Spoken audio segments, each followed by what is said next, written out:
Hi everyone, welcome to JR tutorials. I am your friend Rahul Jaiswal. तो दोस्तों, उम्मीद करता हूँ आप सभी लोग अच्छे होंगे और आपकी स्टडीज भी बेहतरीन तरीके से चल रही होगी। तो जरूर से मुझे कमेंट करके बताएं कि आपके एग्जाम्स कैसे जा रहे हैं। यार, इस बार टॉप करने का विचार है कि नहीं, कैसा जा रहा है आपका एग्जाम, जरूर से हमें कमेंट करके बताइएगा ताकि हमें भी पता चल सके। ठीक है दोस्तों, तो वंस अगेन आपके लिए एक और बेहतरीन रिवीजन वीडियो में लेकर आ गया हूं, जो कि हमारा आरसीसी यानी रिवीजन क्रैश कोर्स, जिसमें हम एक और 8 स्टैंडर्ड के लिए मैथ्स का चैप्टर आपको रिवाइज कराएंगे लगभग 20-25 मिनट के अंदर। तो आप लोग इस वीडियो को एंड तक देखोगे तो ये जो चैप्टर है जिसका नाम है वेरिएशन, जो काफी बच्चों को डराता है। काफी बच्चे मुझे कमेंट कर रहे थे कि सर आपने बाकी इसके पहले के चैप्टर्स तो फर्स्ट क्लास रिवाइज करा दिया, इसको भी रिवाइज करा। तो यार मैंने बोला यार आप लोग कुछ डिमांड करते और मैं पूरा ना करूं, ऐसा हो नहीं सकता। लगातार 3 साल से हम मेहनत कर रहे हैं, जो जो चीज आपने डिमांड किया हमने सब चीज आपको प्रोवाइड की है। स्टार्टिंग में आपके लिए पूरा मेहनत करके पूरा सिलेबस ऑलरेडी हर एक सब्जेक्ट का पढ़ा के रखा है। तो अगर आपको वो लेक्चर्स देखने हैं, मान लो इस चैप्टर का लेक्चर वीडियोस देखना है, तो आप जाके सर्च करो यूट्यूब पे, या तो हमने प्लेलिस्ट बनाया हुआ है उसमें जाके आप अपने अपने फोल्डर्स में जाके वीडियोस को ओपन करके देख सकते हो। थोड़ा स्पीड बढ़ा के देख सकते हो ताकि कम समय में ज्यादा चीज पढ़ सको। ठीक है, तो चलिए आज के वीडियो की शुरुआत करेंगे। चैप्टर का नाम है वेरिएशन। वेरिएशन इसका मतलब क्या है, इसमें दो चीज आपको देखने मिल जाएंगे, directly proportional and inversely proportional. यानी कोई चीज किसी से डायरेक्टली प्रोपोर्शनल भी होती है, इनवर्सली प्रोपोर्शनल भी होती है। तो उसका होता है that is nothing but equation of variation निकलता है। इक्वेशन के बाद उसका एक कांस्टेंट वैल्यू निकलता है। ये सभी चीज ऑलरेडी मैंने पढ़ा रखा है। तो अगर आपने लेक्चर्स नहीं देखे तो इसका चैप्टर का लेक्चर्स देखो, कंसेप्ट क्लियर हो जाएगा। फिर ये आरसीसी यानी रिवीजन देख लेना, तो आपको और बेटर वे में समझ में आएगा। तो चलिए वीडियो की शुरुआत करेंगे। तो सबसे पहले क्वेश्चंस क्या पूछा है यहाँ पे, एक एक करके बारीकी से सॉल्व करेंगे। सबसे पहला question, right using symbol of variation. आपको क्या करना है, इसमें सिंबल ऑफ वेरिएशन का इस्तेमाल करना है और इसका आंसर करना है। ठीक है, मैं आपको बताता हूं, एक सेकंड दे दो मेरे को बस, इसको मैं थोड़ा सा और ऊपर की तरफ लेके जाता हूं। बिल्कुल टाइम वेस्ट नहीं करेंगे और फटाफट से कराएंगे ताकि कम समय में आपको मिल सके, क्योंकि पहली बात तो आपके पास टाइम भी बहुत कम बचा हुआ है। ठीक है ना, जो भी आपके एग्जाम्स चल रहे होंगे उसमें बीच में आपको वीडियोस भी देखना है। थोड़ा फास्ट 1.25 की स्पीड से देख लो और अच्छे से समझ में आएगा, यानी और फास्ट हो जाएगा। तो चलो, क्वेश्चन क्या पूछा है, right using symbol of variation. Variation का मतलब जैसे मैंने बोला, या तो डायरेक्टली होता है तो इनडायरेक्टली इनवर्सली प्रोपोर्शनल होता है। तो क्या बोल रहा है कि circumference C of a circle is directly proportional to its radius. यानी जो सर्कमफरेंस ऑफ सर्कल है, जिसको सी हम लोग बोलते हैं, इसको हम लोग को रिप्रेजेंट करना है बस सिंबॉलिकली, कुछ सॉल्व वगैरह नहीं करना है, बस रिप्रेजेंट करना है, राइट करना है, कुछ नहीं। तो क्या बोल रहा है, circumference C of a circle is directly proportional. Directly proportional के लिए सिंबल होता है ये वाला, देखा है हमने, ये चैप्टर पढ़ाया था, तो इसको बोलते हैं डायरेक्टली प्रोपोर्शनल का सिंबल। तो C is directly proportional to its radius. किससे है, रेडियस से है, तो आर। ठीक है, क्या है, R. This is your answer. तो C is directly proportional to R, इसको बोलते हैं हम लोग आंसर इस चीज का। तो ऐसे कोई क्वेश्चंस आएंगे एक हाथ मार्क्स के लिए, स्टेटमेंट दिया रहेगा तो कौन सा चीज किससे डायरेक्टली प्रोपोर्शनल है, ये वाला सिंबल इस्तेमाल करो और लिख दो। तो C is directly proportional to R, यानी circumference of the circle is directly proportional to the radius of the circle. खत्म, कहा, मिल गया आपको 1 मार्क्स। कितना सिंपल था, आप हंस रहे होंगे कोने में आप लोग, यार सर इतना सिंपल था क्या? यस यार, इतना ही सिंपल है और कुछ नहीं। ऐसा लिखोगे 1 मार्क्स मिल जाएगा। चलो अगला क्वेश्चन देखो ध्यान से। क्वेश्चन क्या बोल रहा है, ध्यान से देखो, क्वेश्चन को समझते हैं हम लोग। सबसे पहले क्वेश्चन को ध्यान से आपको पढ़ना पड़ेगा। अगर जो भी टाइप के क्वेश्चन है, अगर आप इसको समझोगे नहीं ध्यान से तो आपको दिक्कत हो जाएगा। क्वेश्चन क्या बोल रहा है, if m is directly proportional to n। हमको क्वेश्चन में बोल रखा है कि m जो है वो डायरेक्टली प्रोपोर्शनल है n के साथ। m का वैल्यू 154 है, n का वैल्यू 7 है। Find the value of m when n is 14। मतलब एक कंडीशन दे रखा है कि m is directly proportional to n, जिसमें m 154 है और n 7 है। फिर एक और कंडीशन के अंदर हमें एक पूछा है कि m का वैल्यू निकालो जब आपका n 14 रहेगा। तो ऐसे क्वेश्चंस को कैसे सॉल्व किया जाता है मैं आपको बताता हूं। पहले यहां पे मैं एक बीच में लाइन खींच देता हूं, क्योंकि हमने यहां पे स्पेस को कम इस्तेमाल किया है। तो फटाफट से हम लोग इसको लाइन खींच के यहां पे सॉल्व करते हैं। देखो क्या बोल रहा है, m is directly proportional to l। कभी भी इस प्रोपोर्शनलिटी के साइन को रिमूव करना है तो हमें कांस्टेंट से मल्टीप्लाई करना होता है, हम लेते हैं k। यानी m is directly proportional to n। इस प्रोपोर्शनलिटी के साइन को हटा के मुझे इक्वल लिखना है, क्योंकि कोई चीज इक्वल में ही आएगी। तो अगर इस प्रोपोर्शनलिटी का साइन हटा के मुझे इक्वल लिखना है तो मुझे उस नंबर को, मतलब उस आगे वाले अल्फाबेट को या फिर नंबर को किसी कांस्टेंट के साथ मल्टीप्लाई करना पड़ेगा। तो हमने यहां पे k ले लिया। हम लोग क्या लिखेंगे, where k is constant of variation. k क्या है, कांस्टेंट है वेरिएशन का, k is constant of variation. ठीक है, समझ में आ रहा है, k is constant of variation. अब मुझे बताओ m का वैल्यू उन्होंने दे रखा है 154, तो इस m के जगह पे 154 डाल दो, is equal to k multiply by n के जगह पे आप उन्होंने दे रखा है 7। तो यहां से मुझे क्या मिलेगा, k का वैल्यू मिल जाएगा, जो कि मिल जाएगा 154/7। तो 7 1 जा 7 होता है और 7 2 जा 14, अगेन 7 2 जा 14, मतलब k का वैल्यू यहां से मिल जाएगा मुझे। ठीक है, कितना, 22। तो यहां से मुझे क्या मिल गया दोस्तों, k का वैल्यू मिल गया। अब k का वैल्यू मिल गया मतलब मुझे कांस्टेंट जो था, कांस्टेंट ऑफ वेरिएशन जिसको बोलते हैं, वो हमने निकाल दिया। लेकिन अब इक्वेशन ऑफ वेरिएशन भी निकालना पड़ेगा। तो इक्वेशन ऑफ वेरिएशन कैसे निकालोगे, तो हमारा जो मेन चीज है ये वाला इक्वेशन नंबर 1 जिसको बोला, तो ये उठा के इसमें डाल दो। तो put in equation number 1। Equation number 1 में जब डालोगे तो m is equal to k multiply by n है, तो k कितना है, 22। मल्टीप्लाई बाय n यानी n, ठीक है। तो ये हो गया आपका equation of m is equal to 22n, m is equal to 22n हो गया। ये आपके लिए क्या रह जाएगा, एक सेकेंड,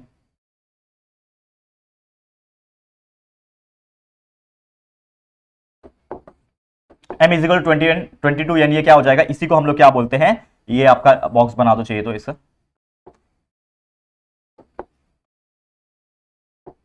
बॉक्स बना दो इसको, और इसी को हम लोग बोलेंगे this is equation of variation, equation of variation.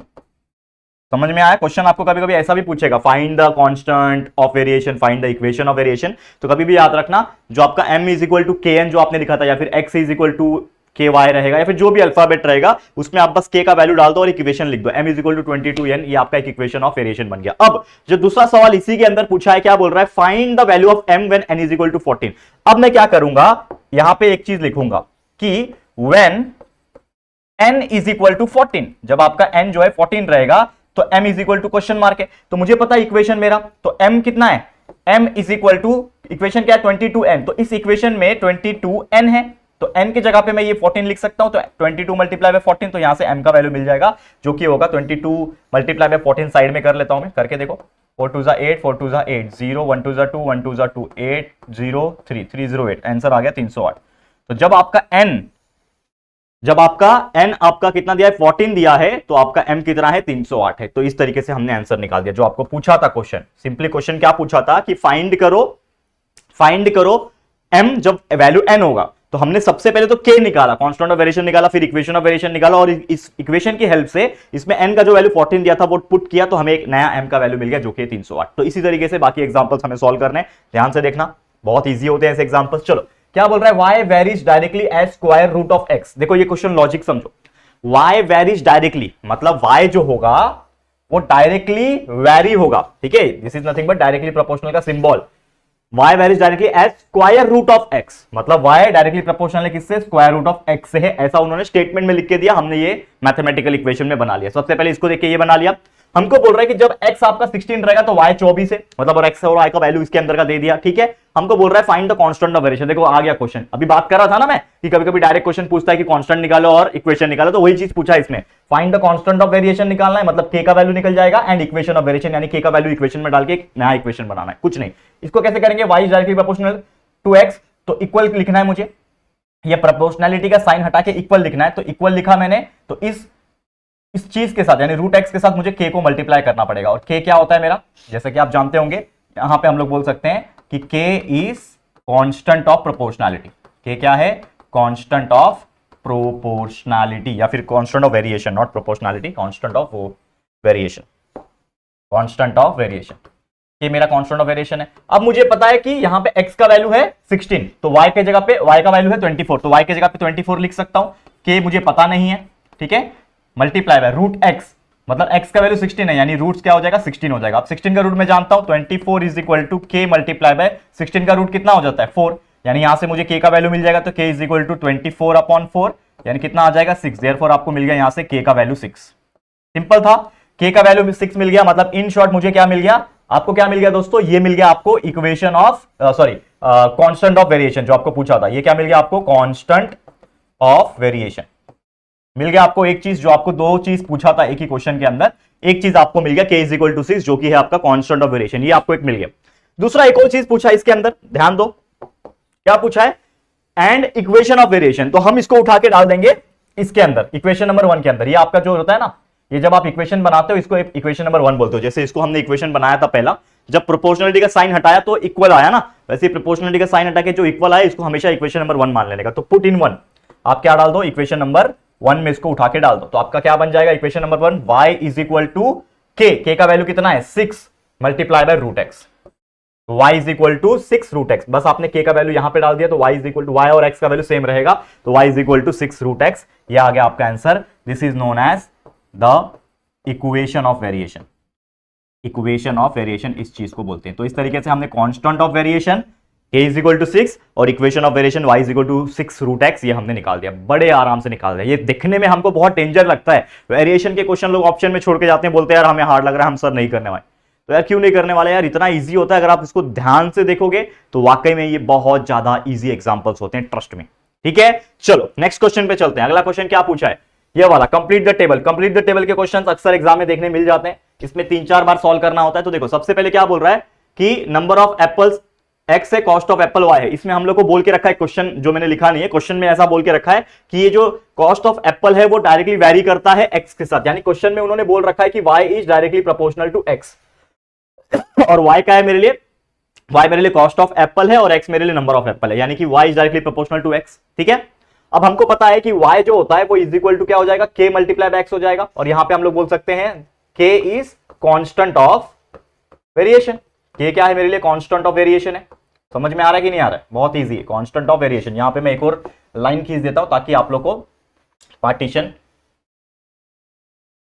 दे सकूं मैं यहां पे सॉल्व कराने के लिए। ठीक है, तो k is a constant of variation, तो y is equal to kx है। अब यहां पे आप देखोगे तो y का वैल्यू 8 दे रखा है इन्होंने, मतलब कॉलम कॉलम वाइज जाना है, पहले ये दोनों फिर ये दोनों फिर ये दोनों, ऐसे करके जाएंगे हम लोग।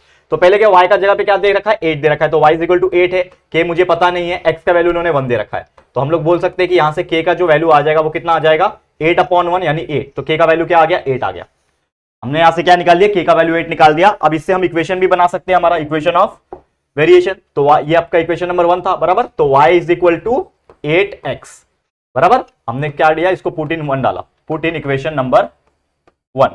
तो हम लोग का क्या आ गया, y is equal to 8x आ गया, और इसी को हम लोग बोलते हैं इक्वेशन ऑफ वेरिएशन। ये हमने क्या निकाल दिया, इक्वेशन ऑफ वेरिएशन जो है ये हमने निकाल दिया, करेक्ट।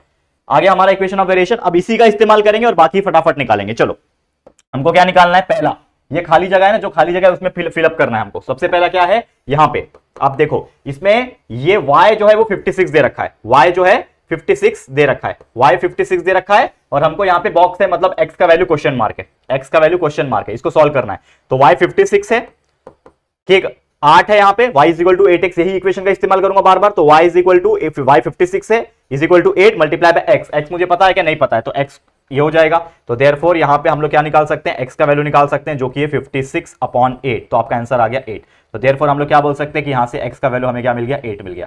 तो इसके जगह पे हम क्या पुट करेंगे, 8 पुट करेंगे। तो हमारा एक आंसर आ गया 8। तो जब आपका y 56 था तो x कितना था, 8 था। समझ में आ गया, क्लियर है, क्लियर है दोस्तों। ओके, अब नेक्स्ट सेकेंड एग्जाम्पल, यहां पे देखो ध्यान से, सेकेंड एग्जाम्पल यहां पे सॉल्व करूंगा। इसमें क्या बोल रहा है, x का वैल्यू 12 दे रखा है, x जो है वो 12 दे रखा है, और आपको बोल रहा है y निकालो। ठीक है, इक्वेशन क्या है, वही y is equal to 8x, यही हमारा इक्वेशन रहेगा। तो y is equal to 8x, यानी y is equal to 8 multiply by x का वैल्यू है 12। कितना हो जाएगा बताओ। तो therefore y is equal to 12 8 कितना होता है, 12 8 96 होता है गेस, ठीक है ना, 96। तो आपका आंसर आ गया y इज इक्वल टू 96। तो यहाँ पे क्या आ जाएगा आपके लिए, 96 आ जाएगा। यहाँ पे आंसर लिख दो 96, डब्बे में एक नया डब्बा बनाओगे और उसमें लिखोगे, तो ये आ गया। ठीक है, वैसे तीसरा सॉल्व करो, थर्ड वन में क्या है, यहाँ पे x की जगह पे डब्बा खाली है, मतलब x is equal to question mark रहेगा, और y की जगह पे इन्होंने दे रखा है 160। सेम इक्वेशन क्या है, y is equal to 8x, y is equal to 8x equation है। तो y का वैल्यू कितना है, 160 is equal to 8 multiply by x। x का वैल्यू निकालना है यहां से, तो x will be equal to 160 divide by 8। 8 1 जा 8, 8 2 जा 16 और 0। तो देयरफॉर x का वैल्यू कितना आ गया, 0 आ गया, सॉरी 20 आ गया, माफ करना, not 0। x is equal to 20 आ गया। तो यहां पे आप क्या लिखोगे, 20। समझ में आ गया। तो इस तरीके से तीनों जगह जो खाली था वो हमने सॉल्व कर दिया, हमारा वही टेक्निक से जैसा हम करते आ रहे हैं, इस तरीके से आपको सॉल्व करना और आंसर निकाल देना है। तो आ गया आंसर। कितना इजी क्वेश्चन था बताओ, है कि नहीं। तो यही चीज है यार, बस आपको क्या करना है, इसके लिए आपको करना पड़ेगा प्रैक्टिस। जितना आप प्रैक्टिस करोगे, रिवीजन तो मैं करा ही रहा हूं, लेकिन सिर्फ ये वीडियो देख के अगर एग्जाम में डायरेक्टली पहुंच जाओगे मुंह उठा के, तो शायद हो सकता है आप बहुत सारी चीज भूल जाओ। लेकिन इसको देख के तुरंत, ये वीडियो देखने के बाद आप खुद सॉल्व करने बैठो, और फिर मान लो सॉल्व करने जब बैठे हो तो अटक रहे हो, अगर बाई चांस किसी में डाउट आ रहा है तो फिर वीडियो खोल के देख सकते हो। तो इस तरीके से 1-2 बार कर लोगे, टाइम देना पड़ेगा आपको, थोड़ा फास्ट करोगे, लेकिन अगर प्रैक्टिस कर लोगे 1-2 बार ना, मैं आपको बोलता हूं एग्जाम में कभी कंफ्यूज नहीं होगे, एग्जाम में आप आराम से सॉल्व कर पाओगे ऐसे एग्जांपल्स को। ठीक है, चलिए एक और एग्जांपल करते हैं सॉल्व। क्या बोल रहा है, find constant of variation and right equation of variation. Same constant of variation निकालेंगे, k निकालेंगे, फिर उसको डाल के इक्वेशन ऑफ वेरिएशन निकालेंगे। तो बोल रहा है यहाँ पे p is directly proportional to 1, directly नहीं है, इनवर्सली। कभी भी याद रखना, कोई भी चीज जब ऐसा दिया रहेगा ना, तो इसको बोलेंगे p is directly proportional to q। लेकिन कभी भी कोई चीज 1/k फॉर्म में दिया है, मतलब डायरेक्टली प्रोपोर्शनल का सिंबल है और 1 अपॉन समथिंग है, तो इसको बोला जाता है वो चीज क्या है, इनवर्सली प्रोपोर्शनल है। ये डायरेक्टली प्रोपोर्शनल, सीधा सीधा सामने सामने, ये 1 अपॉन के फॉर्म में, मतलब इनवर्सली प्रोपोर्शनल के फॉर्म में। ये सब ऑलरेडी मैंने कंसेप्ट में पढ़ाया हुआ है, लेक्चर जब पढ़ाया था। तो अगर आपने नहीं देखा है तो बहुत सारी चीज आपने मिस की है, तो आप लेक्चर वीडियोस पहले देखो। चैप्टर का नाम सर्च करो 8th standard maths chapter 7 variation by JR tutorials, आपको हमारे वीडियो देखने मिल जाएंगे, या तो प्लेलिस्ट तो हमने बनाया हुआ है। तो सबसे पहले क्या दिया हुआ है यहाँ पे, P is directly proportional to Q, inversely proportional to Q। तो P is inversely proportional to Q, तो इसको मैं कैसे लिख सकता हूं, P is equal to K multiply by 1 upon Q। और K यहाँ पे क्या है, K is constant of variation, K is constant of variation, इसको इक्वेशन नंबर 1 मानते हैं हम लोग, कांस्टेंट ऑफ वेरिएशन। करेक्ट, समझ में आया? ओके, अब यहां पे ध्यान दो, मुझे P का वैल्यू इन्होंने दे रखा है, देखो if P is equal to 15, तो इस P की जगह पे क्या लिखूंगा, 15 is equal to K multiply by 1 upon Q। तो 1 अपॉन Q का वैल्यू कितना है, 4 है, यहां से मुझे K का वैल्यू मिल जाएगा, therefore K will be equal to what, K multiply by 1 is K, और 4 15 जा हो जाएगा 60, तो K का वैल्यू यहां से मिल गया मुझे 60, K का वैल्यू 60 मिल गया। तो ये आपके लिए क्या आ गया, ये आपके लिए आ गया आपका, दैट इज नथिंग बट, ये आपके लिए क्या है, that is nothing but constant of variation. ये जो चीज आपने निकाला हुआ है, ये आपके लिए क्या है, पहला आंसर कांस्टेंट ऑफ वेरिएशन, जो चीज आपको निकालना था। समझ में आ रहा है दोस्तों, कांस्टेंट ऑफ वेरिएशन है ना, यही चीज आपको पूछा था सबसे पहले कि right the find the constant of variation. तो कांस्टेंट ऑफ वेरिएशन हम जानते हैं K होता है, तो हमने निकाल दिया कांस्टेंट ऑफ वेरिएशन। अब एक और चीज करना है हमें, राइट इक्वेशन ऑफ वेरिएशन करना है। तो इक्वेशन ऑफ वेरिएशन कैसे करेंगे हम लोग, ठीक है, इसको डालेंगे हम लोग पुट इन इक्वेशन नंबर 1। तो हमारा इक्वेशन नंबर 1 क्या है, देखो P is equal to K multiply by 1 by Q। K कितना है, 60 मल्टीप्लाई बाय 1 बाय Q। ठीक है, अब इस केस में आप इसको ऐसे भी छोड़ सकते हो, या तो बेस्ट तरीका ये होता है कि Q को इधर भेज दो P के साथ, तो क्या हो जाएगा, P मल्टीप्लाई बाय Q हो जाएगा, क्योंकि Q डिवाइड में है तो इधर आएगा तो मल्टीप्लाई हो जाएगा, यानी P multiply by Q is equal to 60 multiply by 1 is 60। तो आप इसको ऐसे लिख सकते हो, P मल्टीप्लाई बाय Q को आप कैसे लिख सकते हो, PQ लिख सकते हो इज इक्वल टू 60। यह हो गया आपका एक इक्वेशन, इसी को हम लोग बोलते हैं equation of variation. Equation of, shortcut लिखा है मैंने इक्वेशन को, आप EQUATION इक्वेशन पूरा लिखना, मैंने हर जगह इक्वेशन जो है ना वो शॉर्टकट लिखा हुआ है, आप लोग पूरा लिखना, ठीक है ना, इक्वेशन ऑफ वेरिएशन। समझ में आ रहा है दोस्तों, कितना इजी क्वेश्चन था। Again constant of variation K निकालना था और इक्वेशन निकालना था, उसमें वैल्यू डाल के बस आ गया आंसर, खत्म कहानी। इजी था, है कि नहीं? अब आप कमेंट करके बताओ कि सर ये कैसा लग रहा है आपको, मतलब मुझे कमेंट करके बताओ कि आपने इसके पहले चैप्टर पढ़ा था, स्किप किया था, कि आपको समझ में आ गया था, ऐसे एग्जांपल्स इजी लगते हैं, कि आज ये जो वीडियो देख रहे हो इसमें एग्जांपल समझने के बाद आपको ये चैप्टर इजी लग रहा है, बताओ मुझे कमेंट करके। ठीक है, चलो आगे बढ़ जाते हैं। नेक्स्ट क्वेश्चन, नेक्स्ट क्वेश्चन क्या है, आखिरी के तो कुछ 2 क्वेश्चन है, इसको भी सॉल्व कर लेते हैं फटाफट से। देखो क्या बोल रहा है, x is inversely proportional to 1 by root y। ठीक है, यहां पे बोल रखा है कि x मेरा इनवर्सली प्रोपोर्शनल है 1 by square root of y। हमको बोल रहा है x 40 है, y 16 है, हमें निकालना है, अगर मतलब एक चीज निकालने के बाद दूसरा चीज निकालना है कि अगर x 10 होगा तो फाइंड y। तो सबसे पहले अगेन जो हम करते आ रहे हैं वही करेंगे कि x जो होगा is equal to k multiply by 1 upon root y कर देंगे, जिसमें हमारा जो k है वो क्या है, कांस्टेंट ऑफ वेरिएशन है, k is constant of variation, और इसको इक्वेशन नंबर 1 मानते हैं हम लोग, ठीक है ना, कांस्टेंट ऑफ वेरिएशन। ठीक है, यहां तक कोई परेशानी आप लोग को नहीं हुई होगी। ओके, अब k मेरा कांस्टेंट ऑफ वेरिएशन है, जिसमें x का वैल्यू सबसे पहले दे रखा है 40, x का वैल्यू है 40 is equal to k multiply by, और y का वैल्यू ने दे रखा है 16, यानी कि 1 बाय रूट y है, मतलब y के जगह पे रूट के अंदर क्या आ जाएगा, 16 आ जाएगा। अब इसको आप सॉल्व करते जाओ, तो 40 is equal to k multiply by 1 upon, ये रूट 16 क्या हो जाता है, 4 हो जाता है, because we note that the square root of 16 is 4। तो ये हो गया। अब ये 4 को उधर मल्टीप्लाई करूंगा तो 40 मल्टीप्लाई बाय 4 कितना हो जाएगा, 4 4 16, यानी 160 हो जाएगा, is equal to k multiply by 1 is k। तो हम लोग सीधा कर देंगे इसको, तो k कितना आ जाएगा हमारा 160, k का वैल्यू हमारे पास आ गया 160। समझ में आ रहा है, कितना ईजी है ये एग्जांपल, k का वैल्यू हमारे पास आ गया 160। अब हम जब k का वैल्यू निकाल लिए हैं तो हम लोग क्या निकाल सकते हैं, हम लोग निकाल सकते हैं हमारा इक्वेशन ऑफ वेरिएशन। तो हम लोग क्या करेंगे, इस चीज को डालेंगे पुट इन 1, हमारा जो इक्वेशन 1 है इसमें डालेंगे। तो 1 क्या है हमारा, x is equal to k multiply by 1 by root y। तो k हमारा कितना है, k हमारा है 160, तो 160 multiply by 1 by root y, 1 by root y।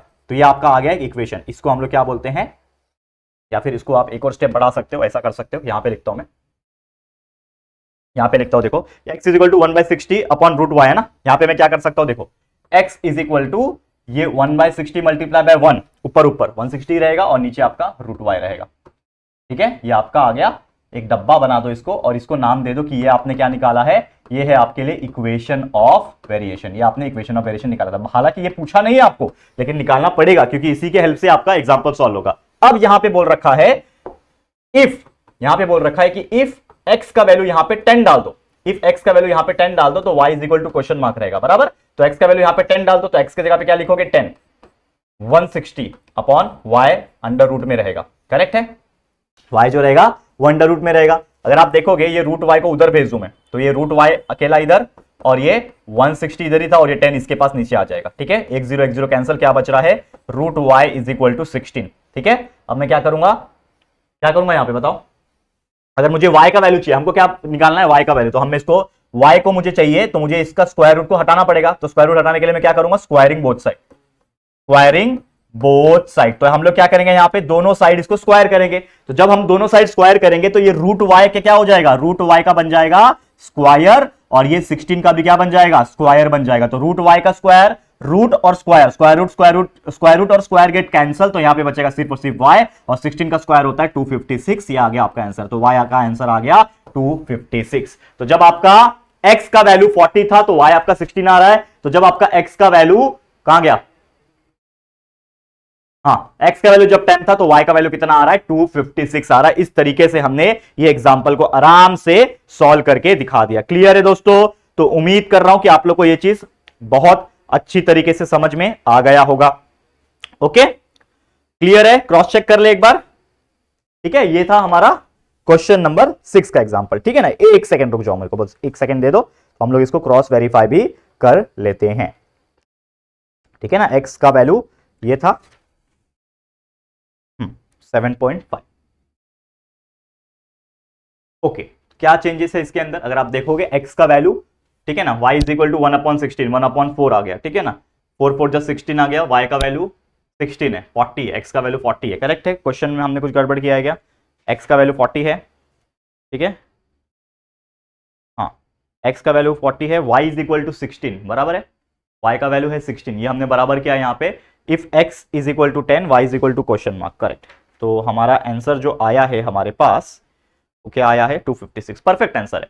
ठीक है ना, मुझे लगा कि मुझे ऐसा फील हुआ कि शायद मैंने कुछ गड़बड़ किया है, लेकिन it's okay, it's all right. कभी कभी हमें अपने आप पे भी डाउट हो जाता है, भले हम टीचर है तो क्या हो गया, हमें कभी कभी लगता है कि यार हमने कुछ गलत स्टेप तो नहीं लिख दिया। तो इट इज ऑल राइट, जो हम लोग अब तक करते आ रहे थे वही चीज किया है हमने। ठीक है, एग्जाम में आपके साथ भी ये होगा कि समझ लो आपका आंसर मान लो 256 आया, और ये होता है कि नहीं मुझे कमेंट करके बताना, क्योंकि मेरे साथ तो अक्सर होता था। आपको एग्जाम में आंसर आएगा 256 और आपको थोड़ा बहुत आपके मन में चल रहा होगा कि यार क्या मेरा आंसर सही आ रहा है क्या, 256 इतना बड़ा है क्या, ये सही आया क्या? तो आप क्या करोगे, पीछे वाले से पूछोगे ए तेरा आंसर कितना है, और मान लो उसका आंसर 50 55 कुछ आया रहेगा, तो आपको लगेगा यार ये छोटा नंबर आ रहा है, बाकी सब छोटे नंबर, यही कैसे बड़ा नंबर आएगा? तो आपको लगेगा कि आपका आंसर रॉन्ग है, और फिर आप पीछे वाले को पूछोगे और उसका देख के लिखोगे। लेकिन आप ऐसा मत करना, क्योंकि जब आप पीछे वाले का देख के लिख दोगे और अपना खुद का राइट किया हुआ आंसर को रॉन्ग करके मतलब कट करके आ जाओगे, तो हो सकता है आपको मार्क्स ना मिले। तो ये चीज आपके साथ ना हो, तो इसीलिए मैं बोलता हूं अपने आप पे भरोसा रखो, आपके स्टेप्स पे आपको भरोसा रखना है, बाकी हर चीज आपको सॉल्व हो जाएगा जैसे मैंने यहां पे किया। ठीक है, चलो एक आखिरी एग्जांपल है, इसको भी फटाफट से निपटा लेते हैं, फिर ये लेक्चर खत्म करेंगे। क्या बोल रहा है, if 15 workers can build a wall in 48 hour, 15 worker है मजदूर, वो क्या कर रहे हैं, दीवार को बना रहे हैं। दीवार बनाते हैं ना मजदूर लोग, ईटा जोड़ जोड़ के, तो वो लोग 15 वर्कर दीवार को बना रहे हैं, 48 आवर्स लग रहा है उसको, मतलब 48 घंटे लग रहे हैं 15 लोग को मिलके। हमको पूछा है how many workers will be required to do the same work in 30 hours, मतलब 30 घंटे में अगर उसी दीवार को बनाना है, पहले कितना घंटा लग रहा है, 48 घंटा लग रहा है, 15 वर्कर चाहिए, लेकिन अगर 30 घंटे ही लग रहे हैं, ठीक है 30 घंटे ही लग रहे हैं, तो कितने वर्कर की जरूरत पड़ेगी? तो सबसे पहले हम लोग मान लेंगे कि लेट नंबर ऑफ वर्कर के लिए हम लोग मान लेते हैं n।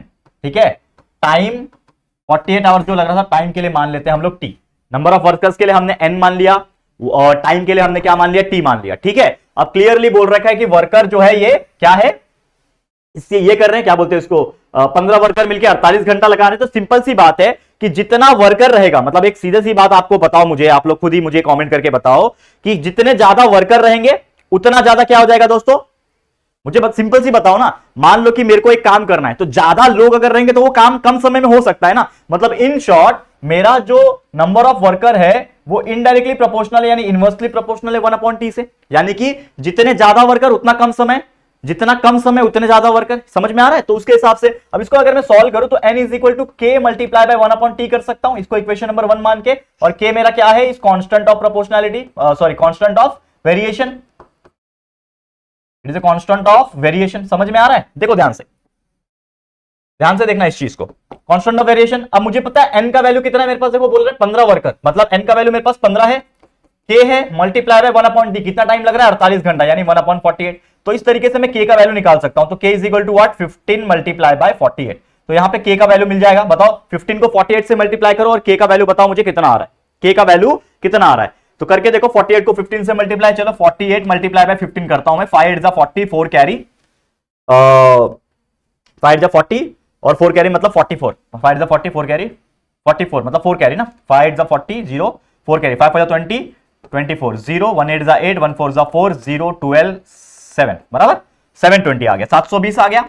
k का वैल्यू हमने निकाल दिया 720, जो कि मेरे लिए क्या है, कांस्टेंट है, कांस्टेंट ऑफ प्रोपोर्शनैलिटी है, ये निकाल दिया। अब मैं इक्वेशन भी निकाल सकता हूं इससे, अगर मैं डाल दूं इक्वेशन नंबर 1 में, पुट इन इक्वेशन नंबर 1 में डाल दूं तो मेरा यहां पे एक वैल्यू निकलेगा। क्या वैल्यू निकलेगा बताओ, इक्वेशन नंबर 1 में n is equal to k कितना है 720 multiply by 1 upon t, multiply by 1 upon t. तो ये मेरा क्या मिला, इसको हम लोग कैसे लिख सकते हैं, n is equal to 720 multiply by 720 upon t. तो हम लोग को ये क्या मिला, n इज इक्वल टू यहां पे मैं लिखता हूं, एक सेकेंड यहां पे लिखता हूं, तो मुझे क्या मिला, क्या हो रहा है, एक सेकेंड,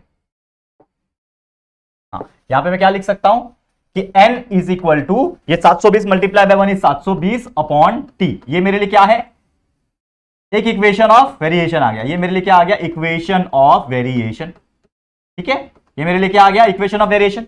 अब मुझे यहां पे क्वेश्चन क्या पूछा है, देखो ध्यान से, अगर आप इसको मैं समझाने की कोशिश करूं, क्वेश्चन ये पूछा है कि how many workers will be required, मतलब कितने वर्कर रिक्वायर्ड है, मतलब n जो है वो क्वेश्चन मार्क है, how many workers required if same काम करने में 30 आवर्स लग रहे हैं, यानी टाइम दिया हुआ है आपको 30 आवर्स, बराबर 30 आवर्स दिया हुआ है। तो इन शॉर्ट इसके अंदर n का वैल्यू मुझे क्वेश्चन मार्क है, यानी n मुझे पता नहीं है, 720 तो नंबर है अपॉन टाइम, t इस बार कितना दिया है 30 दिया है, 0 0 गेट्स कैंसल, 3 1 3 होता है, 3 2 6 और 3 4 12, यानी कि n इज इक्वल टू 24। तो उसके हिसाब से मैं क्या बोल सकता हूं कि n को मैंने क्या माना है, n मेरा नंबर ऑफ वर्कर है, तो मतलब मैं सिंपली एक कैलकुलेशन के हिसाब से क्या बोल सकता हूं कि मुझे वही काम करना है 30 घंटे के लिए, 30 घंटे में अगर वही काम करने तो मुझे कितने वर्कर चाहिए, 24 वर्कर। तो हम लोग क्या लिख सकते हैं, therefore 24 workers are required to do that same work in कितने घंटे में है, 30 आवर्स के अंदर। यानी कि पहले मेरे पास 48 घंटे थे तो मुझे 15 मजदूर लग रहे हैं उस दीवार को बनाने के लिए, मतलब 48 घंटे काम हो रहे हैं तो 15 मजदूर मिलके उस काम को कर रहे हैं। लेकिन अगर मेरे पास सिर्फ 30 घंटे हैं तो 30 घंटे तो मुझे, अगर मान लो कोई बोलेगा कि भाई तू इसको 30 घंटे में करके दिखा, तो मैं क्या बोलूंगा कि मेरे को और आदमी दे दो, मैं फटाफट काम करता हूं। तो और आदमी लग गए, तो पहले जो आदमी लग रहे थे कितने लग रहे थे, कहां गया, मतलब 15 आदमी लग रहे थे, 15 वर्कर लग रहे थे पहले, n की जगह पे 15 डाला ना, तो पहले 15 वर्कर लग रहे थे, अब मुझे 24 वर्कर लगेंगे, तब जाके मेरा काम 30 घंटे में कंप्लीट होगा। तो इस तरीके से ऐसे क्वेश्चंस, रियल लाइफ एग्जांपल वाले क्वेश्चन है, ऐसे क्वेश्चंस हमें इस तरीके से सॉल्व करने होते हैं और बिल्कुल आराम से, आसानी से हमने ऐसे क्वेश्चन को सॉल्व करके दिखा दिया।